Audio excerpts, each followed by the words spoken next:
জাতীয় দলে সুযোগ মিলছে না তাতে কি, রান আমি করেই যাব। বাংলাদেশ দলের এক সময়ের ওপেনার এনামুল হক বিজয়ের ক্ষেত্রে এই আপ্তবাক্যটি মিলে যায় পুরোপুরি। ঘরোয়া ক্রিকেটের রান মেশিন নতুন রেকর্ডে নাম লেখাতে চলেছেন এবার। স্বীকৃত ক্রিকেটে 50 সেঞ্চুরির দ্বারপ্রান্তে রয়েছেন বিজয়। 49 সেঞ্চুরির পর ঈদের বিরতি পড়েছে ঢাকা প্রিমিয়ার লিগে। ছুটি কাটিয়ে মাঠে ফিরে হয়তো 50 সেঞ্চুরির উদযাপন করবেন 32 বছর বয়সী এই ব্যাটসম্যান।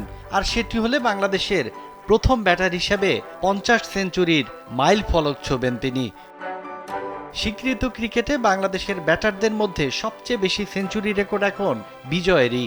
নাইম ইসলামের 46 সেঞ্চুরি রেকর্ডকে পেছনে ফেলেছেন আগেই। চলতি লিগে সর্বোচ্চ রানও বিজয়ের। প্রথম ব্যাটার হিসেবে 8 ম্যাচে পেরিয়েছেন 500 রানের মাইল ফলক। 2022 সালের আসরে প্রাইম ব্যাংক ক্রিকেট ক্লাবের হয়ে 15 ম্যাচে 1138 রান করেছিলেন বিজয়।